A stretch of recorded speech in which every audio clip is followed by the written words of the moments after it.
Halo semuanya, selamat datang kembali di channel Leluhur Manhwa. Kita lanjutin pembahasan Hanju lagi kali ini, yang dimana di chapter sebelumnya kita pun telah melihat Hanju yang telah berhasil menjinakkan sang Dragon King dan menjadikannya sebagai penjaga gerbang gunungnya. Nah, bagaimana kelanjutan dari alur cerita Hanju di chapter kali ini? Buat kalian yang baru mampir, jangan lupa klik tombol like, subscribe, dan ketik komentar kalian agar channel ini dapat berkembang ke depannya. Mohon maaf jika ada kesalahan penyampaian kata di dalam video ini ataupun di video sebelumnya. Oke lah, tanpa basa-basi lagi, langsung aja kita gas ke alur ceritanya. Kalian masih ingat dengan tanaman Soul Catching Flower yang merupakan tanaman terkuat yang ada di dunia mortal? Di chapter sebelumnya, tanaman ini pun mati dikarenakan Suki lewat tepat di samping tanaman itu. Nah, beberapa tahun sejak Suki membawa kekacauan di Sekte Jetpur. Sejak saat itu, akar Soul Catching Flower bersembunyi di bawah bumi, memulihkan diri, dan menyingkirkan kesialan dari Suki. Akan tetapi, di saat seseorang melewati tanaman itu, tiba-tiba tanaman itu pun langsung hidup kembali. Ternyata, orang yang melewati tanaman itu adalah Fang Liang. Akhirnya, setelah beberapa tahun Fang Liang pergi, dirinya itu pun memutuskan untuk pulang ke gunung kultivasinya Hanju. Lalu di sisi lain, di waktu yang sama, kita pun diperlihatkan Chicken dan murid-murid yang lain sedang pergi memancing.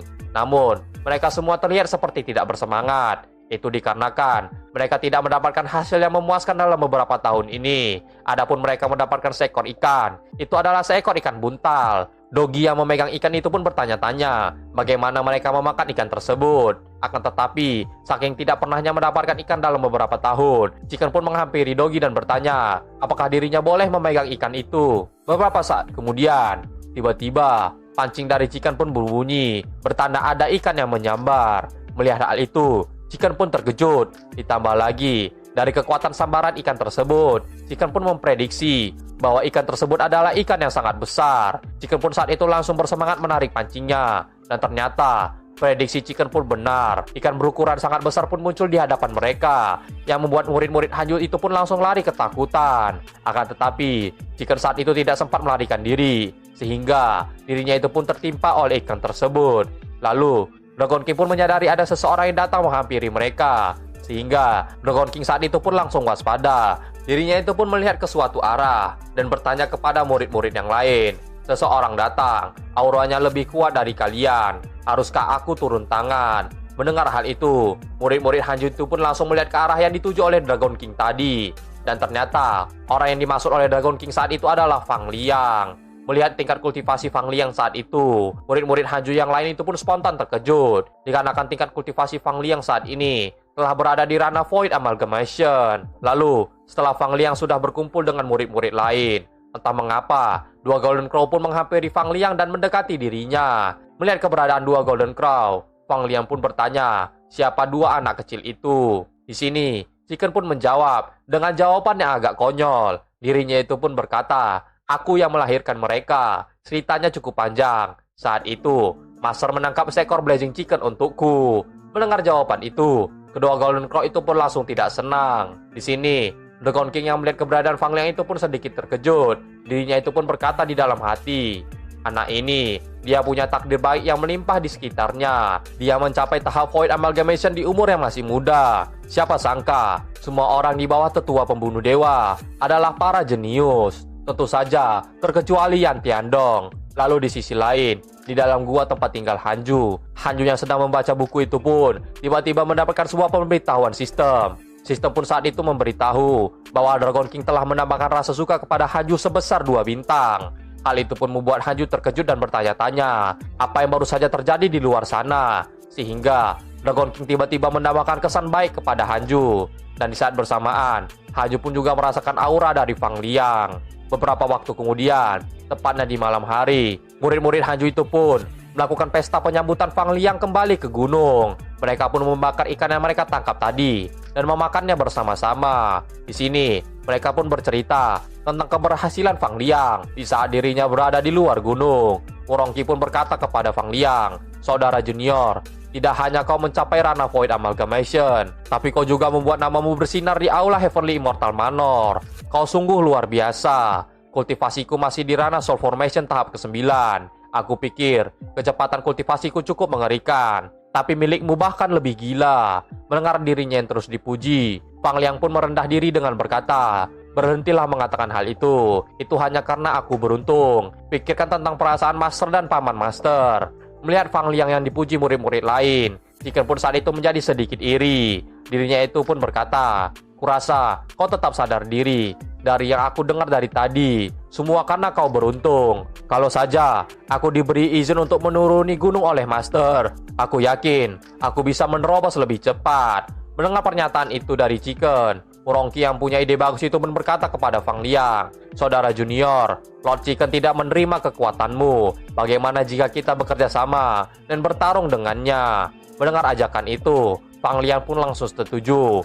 Akan tetapi, Chicken yang ketakutan itu pun menolaknya. Dirinya itu pun membuat sebuah alasan dengan berkata, "Aku sedang tidak enak badan. Aku tidak ingin membuat keributan dengan kalian." Menyadari Lord Chicken ketakutan, Fang Liang dan Murongki pun tersenyum lebar.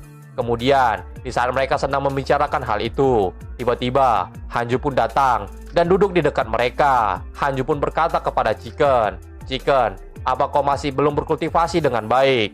Kau bahkan bukan tandingan Fang Liang lagi saat ini." Menyadari master mereka muncul secara tiba-tiba, murid-murid Hanju itu pun sontak terkejut. Di sini, Fang Liang yang melihat kedatangan Hanju itu pun langsung bersujud di hadapannya dan memberi hormat kepada Hanju sambil nangis. Melihat Fang Liang yang sudah kembali, Hanju pun bertanya, bagaimana rasanya berlatih di luar. Fang Liang pun menjawab, "Aku telah mengelilingi dunia kultivasi, mencari harta karun di seluruh dunia, belajar dan memahami sesuatu di Abyss Ruin, dan aku telah menjadi seorang jenius di Aula Heavenly Immortal Manor." Mendengar jawaban itu, Hanju pun kembali bertanya, "Jika hidupmu di luar sana sangat luar biasa, lalu kenapa kau tiba-tiba kembali?" Fang Liang pun menjawab, "Aku memikirkannya dan aku menyimpulkan bahwa aku sudah mendapatkan semua yang kuinginkan. Aku tidak ingin apa-apa lagi. Jadi, aku memilih untuk kembali. Dibandingkan berlatih di luar, aku harap aku berkultivasi di bawah master saja. Aku ingin mengejar jalan keabadian yang sesungguhnya." Mendengar jawaban seperti itu, Hanju pun tersenyum. Dirinya itu pun berkata, "Karena kau telah memutuskannya, tinggallah di gunung ini untuk berkultivasi." Mendengar dirinya diberi izin oleh Hanju, Fang Liang pun saat itu langsung berterima kasih. Murid-murid Hanju yang mendengar hal itu pun juga menjadi senang, karena dengan keberadaan Fang Liang di gunung, saat mereka pergi memancing, mereka tidak akan pulang dengan tangan kosong. Mereka pun berkumpul dan berpesta sepanjang malam, sehingga Hanju yang melihat murid-muridnya yang sedang berbahagia itu pun menjadi senang. Kemudian, di tengah kemeriahan itu, Dao pun menghampiri Hanju dan bertanya kepadanya, "Master, apakah Anda pikir aku sebaiknya juga pergi keluar untuk berlatih?" Mendengar pertanyaan itu, Hanju pun terkejut. Dirinya itu pun kembali bertanya, kenapa Dao ingin pergi keluar. Dao pun menjawab bahwa jika dirinya berlatih di luar sana, itu bisa membantu dirinya untuk mendapatkan kesempatan tidak terduga.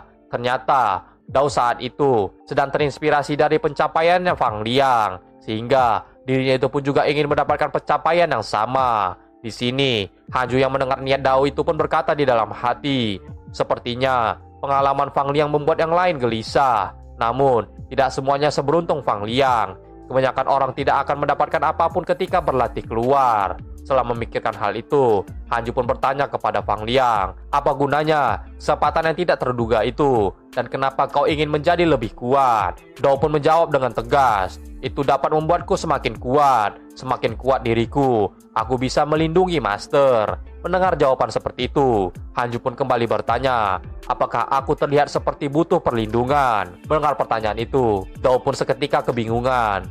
Dirinya itu pun berkata, "Kurasa tidak. Tapi, jika aku tidak dapat melindungi master, jadi apa gunanya aku?" Mendengar pertanyaan itu, Hanju pun menjawab dengan singkat, "Untuk menemaniku." Mendengar jawaban Hanju seperti itu, murid-murid Hanju yang sedang bersenang-senang tadi itu pun seketika menjadi diam, sehingga suasana pun seketika menjadi hening. Kemudian, Hanju pun bangkit dari duduknya dan izin pamit dari tempat itu. Di saat dirinya sedang bangkit, Hanju pun berkata di dalam hati, "Berkultivasilah kalian dengan baik, jadi kalian bisa menemaniku lebih lama." Beberapa saat kemudian, setelah Hanju kembali ke dalam guanya, Dragon King yang melihat suasana hening tadi itu pun menjadi kebingungan. Dirinya itu pun bertanya kepada Yantian, kenapa suasananya tiba-tiba menjadi seperti itu.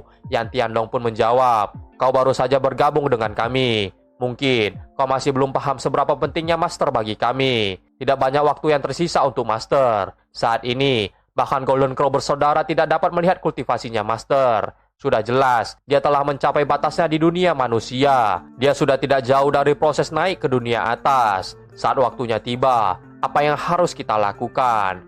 Master mengejar jalan keabadian. Dia seharusnya sudah naik di saat dia mencapai ranah Tribulation Transcendence. Namun, karena kami penuh kekurangan dan tidak memenuhi ekspektasinya, itu mungkin menjadi penyebab Master tidak naik. Mendengar jawaban itu, bagian kepala kedua dari Dragon King itu pun berkata, itu urusannya untuk Ascen atau tidak. Apa urusannya dengan kalian? Selesaikan saja masalah kalian sendiri. Kepalanya yang satu lagi pun juga berkata, terlebih lagi, dengan kekuatan kalian cukup memenuhi syarat untuk pergi dan mendirikan sekte milik kalian sendiri. Kenapa kalian harus mengikuti dia? Mendengar pertanyaan itu, Murongki pun menjawab, kami ingin menjadi tak terkalahkan dan menikmatinya bersama. Tapi, untuk mencapainya, membutuhkan kekuatan dan kemampuan yang besar.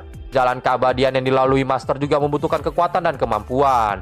Keduanya harus dimiliki. Terlebih lagi, kami berhutang budi padanya, karena beliaulah kami berhasil terhindar dari penyimpangan. Mendengar jawaban itu, Dragon King pun berkata, jika seperti itu, kalian semua tidak perlu merasa bersalah. Ada kemungkinan besar, Master kalian sengaja menunda naiknya. Akan ada banyak keuntungan bagi seseorang yang menunda naiknya. Mendengar perkataan itu, murid-murid Hanju pun terkejut. Mereka pun bertanya, apa keuntungan yang dimaksud oleh Dragon King tadi?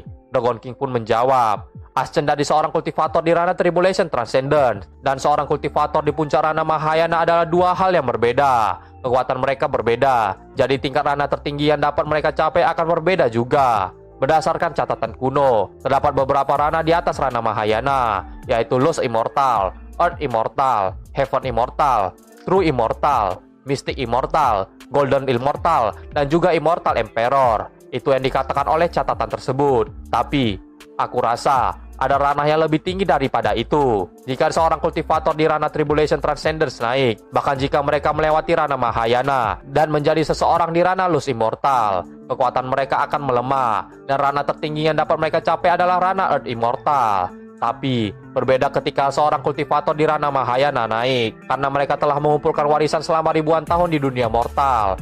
Mereka bahkan dapat menjadi seseorang dengan kultivasi di ranah Lost Immortal berlevel tinggi setelah naik. Ada juga kemungkinan kecil untuk mereka langsung mencapai ranah Earth Immortal. Ingatlah, batas seseorang itu tidak terukur. Pada akhirnya, itu semua tergantung pada bakat dan fondasi orang itu sendiri. Ini juga alasanku mengapa aku tidak naik, bahkan setelah aku mencapai ranah Mahayana tahap ke-6.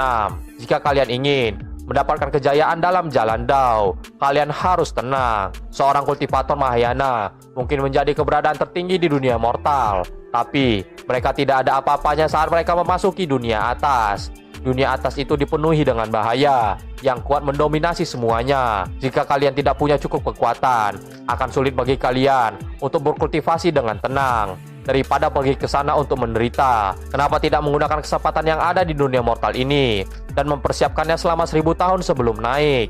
Tentang apa yang kalian ucapkan untuk naik saat mencapai ranah Tribulation Transcendence, itu terlalu terburu-buru. Tentu saja, kalian tidak dapat menghilangkan kemungkinan kalian telah mencapai batasnya dan tidak punya pilihan lain selain naik untuk memperpanjang hidup kalian. Setidaknya, menjadi seorang kultivator di ranah Mahayana akan memberimu kekuatan untuk melindungi dirimu sendiri.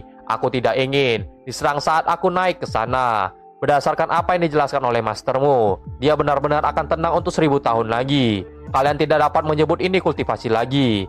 Mendengar perkataan Dragon King, murid-murid Hanju pun terpukau. Kemudian, mereka pun kembali bertanya, apakah master mereka akan menetap di dunia manusia hanya untuk 1000 tahun lagi? Dragon King pun menjawab, aku tidak yakin. Itu tergantung sedalam apa perasaan dia terhadap hubungan di antara kalian. Karena kalian adalah muridnya, kalian harus menemaninya dengan baik. Anggap saja 1000 tahun paling lama. Apakah kalian yakin kalian dapat mencapai ranah Mahayana? Mendengar pertanyaan itu, murid-murid Hanju pun seketika langsung memasang wajah serius. Mereka pun saat itu berkata, kau mengucapkan kata yang salah. Jangan meremehkan kami. Gunung ini tidak membesarkan orang yang tidak berguna. Tenang saja, Grandmaster. Kami akan berkultivasi dengan baik dan naik bersama denganmu. Mendengar niat mereka, Dragon King pun berkata, kupikir, aku mengerti mengapa dia menerima kalian. Kalian tidak hanya berbakat, tapi kalian tetap mengejarnya. Bahkan setelah kalian mengetahui perbedaan levelnya terlalu besar, sifat kalian adalah yang terbaik. Mendengar ucapan itu, Yan Tiandong pun berkata, tidak buruk. Menurutku, saat ini kita masih punya banyak waktu. Lord Chicken dan aku telah mengikuti Master selama 600 tahun. Dia hanya berada di ranah Nasen Sol saat dia menerimaku. Lalu, jika kita berkultivasi 1000 tahun lagi, bukankah itu artinya kita pasti bisa menerobos ke ranah Mahayana?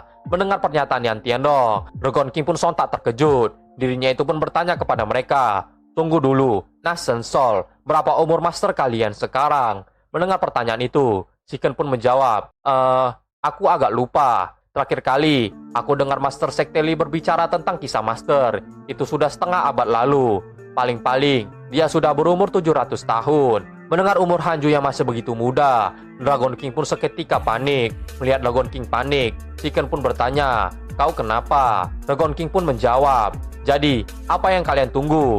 Mulailah berkultivasi. Mungkin dia tidak akan menetap lagi dalam waktu dekat ini. Lalu di sisi lain, di dalam gua tempat tinggal Hanju, di sini kita pun diperlihatkan Hanju yang telah mencapai ranah Mahayana tingkat ke-7. Hanju yang sedang berkultivasi itu pun berkata di dalam hatinya, aku naik tingkat sekitar 20 tahun sekali, mungkin 50 tahun lagi aku akan melewati ranah Mahayana. Saat berkultivasi, aku biasanya menjadi lebih santai, tapi entah mengapa aku terus merasa gelisah. Kegelisahan ini datang dari penglihatan Heavenly Dawn. Ini seperti sesuatu yang pasti. Jangan bilang akan terjadi sesuatu lagi. Setelah memikirkan hal itu, Hanju pun kemudian membuka panel sistemnya dan mencari informasi tentang apa yang terjadi di luar. Di sini muncul sebuah keanehan, yang dimana seluruh teman-temannya Hanju mendapatkan keberuntungan. Melihat hal itu, Hanju pun langsung berpikir bahwa ada yang tidak beres dengan dunia mortal. Hanju pun saat itu langsung memutuskan untuk menjumpai Zhang Guxing di Sungai Pedang Dao untuk menanyakan hal tersebut. Beberapa saat kemudian, di dalam Sungai Pedang Dao, melihat Hanju yang kembali datang ke tempat itu, Zhang Guxing pun menjadi kesal. Dirinya itu pun berkata kepada Hanju, kenapa kau kemari lagi? Sekarang apa lagi yang mau kau tanyakan? Melihat seniornya itu marah, Hanju pun mengelaikan napasnya. Kemudian, Hanju pun menanyakan soal perasaan anehnya tadi kepada Zhang Guxing. Hanju pun berkata, senior, belakangan ini banyak orang dengan keberuntungan besar telah muncul di dunia mortal kami. Mereka semua mendapatkan kesempatan di waktu yang bersamaan. Apakah menurutmu ini normal? Mendengar hal itu, Zhang Guxing pun menjawab, normal saja. Ada orang beruntung di dunia mortal, bahkan di dunia atas. Ada banyak orang yang cukup beruntung. Tapi, menjadi beruntung tidak sama dengan menjadi kuat. Seorang ahli juga mungkin saja tidak beruntung. Kau terlalu memikirkannya. Mendengar jawaban itu, Hanju yang masih tidak puas itu pun kembali bertanya, tapi aku tetap merasa gelisah. Sampai di titik aku merasa seperti Heavenly Dawn diam-diam sedang memperingatiku. Mendengar pertanyaan Hanju, Zhang Guxing pun seketika ingat sesuatu. Dirinya itu pun berkata, tunggu dulu, tiba-tiba aku teringat ada kemungkinan lain. Manusia punya kilatan kematian, dan begitu pula Heavenly Dawn. Mendengar pernyataan Zhang Guxing, Hanju pun sedikit terkejut. Dirinya itu pun bertanya, apa itu kilatan kematian? Zhang Guxing pun mencari sesuatu di penyimpanannya sambil berkata kepada Hanju, Heavenly Dawn dunia mortal mungkin punya firasat kalau ada masalah yang akan datang. Ini cara Heavenly Dawn untuk menyelamatkan dirinya. Mungkin ada hubungannya dengan klan iblis yang menyusup ke dunia mortal. Mendengar pertanyaan itu, Hanju pun berkata, Heavenly Dawn menyelamatkan diri, tapi kurasa tidak ada masalah besar di dunia mortal. Kemudian, dikarenakan Zhang Guxing tidak menemukan apa yang dicarinya, Zhang Guxing pun menyampaikan sesuatu kepada Hanju dengan berkata, kuberitahu singkat saja padamu, pengadilan dunia atas telah memutuskan untuk membersihkan klan iblis. Jika ada terlalu banyak anggota klan iblis di dunia mortal dan aliran demonik, Heavenly Court mungkin memutuskan membiarkan para immortal pergi ke dunia mortal untuk bertarung, atau mereka akan menghancurkan dunia mortal saja. Heavenly Dawn mungkin hanya sekumpulan aturan, tapi jangan meremehkannya. Mendengar informasi itu, Hanju pun seketika langsung diam. Kemudian, Hanju yang panik itu pun bertanya kepada Zhang Guxing, apa kekuatan lain di dunia atas hanya membiarkan Heavenly Court menghancurkan dunia mortal? Zhang Guxing pun menjawab, memangnya kenapa? Apa kau pernah memikirkan seberapa besar dunia ini? Jutaan alam hanya seperti butiran pasir di mata mereka. satu di antaranya dihancurkan pun tidak akan berefek sama sekali untuk dunia atas. Lagi pula, kehancuran dunia mortal hanya membuat semuanya menuju siklus reinkarnasi lagi. Mendengar jawaban itu, Hanju pun kembali bertanya, tapi apa Heavenly Court masih disebut Heavenly Court ketika mereka bertindak sangat kejam? Zhang Kuxing pun menjawab, menurutmu, berapa ras yang telah dimusnahkan oleh para manusia? Ini sama seperti kau yang tidak peduli soal semut di gunung yang kau hancurkan dengan sisa energimu ketika kau meningkatkan kemampuan berpedangmu untuk mempertahankan kekuasaan. Heavenly Court tidak peduli seberapa banyak dunia mortal yang mereka hancurkan. Mendengar informasi itu, Hanju pun hanya bisa diam. Melihat Hanju yang seperti itu, Zhang Kuxing pun menepuk pundak Hanju dan berkata kepadanya, jangan melihat dari sudut pandangmu saat kau bertanya-tanya tentang Heavenly Court. Mudahnya, siapa yang membuat aturan, dialah bosnya. Pada akhirnya, dunia atas yang semua orang lihat hanyalah tempat di mana yang kuat mendominasi segalanya. Mendengar pernyataan itu, Hanju pun berkata dengan nada lemas, lalu, apa kau tahu kapan Heavenly Court akan memusnahkan ras iblis? Zhang Kuxing pun menjawab, tentang itu, kurasa tidak akan lama lagi. 1 abad paling cepat, dan 1000 tahun lagi paling lama. Kekuatan di belakang Demon Sen tak lama lagi menyelesaikan negosiasinya dengan Heavenly Court. Sayang sekali, Demon Sen masih dikurung dalam kegelapan. Mendengar jawaban itu, Hanju pun berterima kasih kepada Zhang Kuxing atas informasinya. Lalu, dikarenakan Hanju sudah berada di sungai Pedang Dao, Zhang Kuxing pun bertanya, apakah Hanju tidak ingin mengambil beberapa langkah untuk meningkatkan kekuatannya. Hanju pun menolaknya dan akan melakukan hal itu nanti. Kemudian, di saat Hanju ingin pergi meninggalkan tempat itu, Hanju pun bertanya kepada Zhang Kuxing, oh iya, apakah Demon Sen itu bernama Sun Wukong, sang Great Sage yang setara dengan surga? Mendengar hal itu, Zhang Kuxing pun terkejut. Dirinya itu pun bertanya, Hanju mengetahui hal itu dari mana? Hanju pun tidak menjawab pertanyaan dari Zhang Kuxing dan pergi dari tempat itu sambil berkata, tidak apa-apa, selamat tinggal senior. Setelah kepergian Hanju, Zhang Kuxing pun berkata, apa identitasnya? Bagaimana dia bisa tahu? Sang Great Sage yang setara dengan surga, dia setidaknya benar 3 kata. Nah, sampai di sini sajalah pembahasan dari alur cerita kultivasi tingkat atas selama 1000 tahun. Sampai jumpa di video selanjutnya.